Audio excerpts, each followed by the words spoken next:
আসসালামু আলাইকুম রহমতুল্লাহ। আশা করি আপনারা সবাই ভালো আছেন। তো এখানে নেট দিয়ে বেড়া দেওয়া দেখতেছেন। এখানে হলো আমি সুপারি গাছ লাগাইছি, অর্থাৎ সুপারি যে থাকে সে সুপারি এখানে লাগানো হয়েছে এবং সেই সুপারি থেকে এখানে ছোট ছোট চারা হবে, এখান থেকে চারা উঠে নিয়ে আর অন্য জায়গায় লাগানো হবে। তো দেখতে পাচ্ছেন এখানে আনুমানিক প্রায় 1000 পিসের কাছাকাছি হবে চারা লাগানো আছে আমার টোটাল।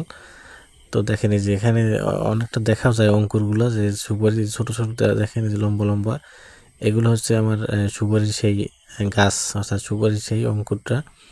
তো এখানে আনুমানিক প্রায় 1000 পিস, 1000 পিস সম্পূর্ণ হবে না, 1000 পিসের কাছাকাছি লাগানো আছে। একটা বড় শেড করছি এখানে আমি। তো আমার আরও লাগানোর প্ল্যান পরিকল্পনা আছে, বাট আপাতত এগুলোই লাগাইছি। চতুর্পাশে আমি কিন্তু নেট দিয়ে বেড়াতেছি এখানে। তো এরকম আরও করার আশা আছে। সবাই দোয়া করবেন আমার জন্য যাতে করতে পারি। এবং আপনাদের দেখাইলাম, এর আগেও ভিডিওতে দেখছেন যে বিশ্ব পরিকল্পনাগুলো কীভাবে করি। আমার চ্যানেলে সবগুলোই দেওয়া আছে, আশা করি দেখবেন আপনারা। তো সবাই ভালো থাকবেন, সবার জন্য দোয়া, ভালোবাসা এবং শুভকামনা রইল। আসসালামু আলাইকুম রহমতুল্লাহ।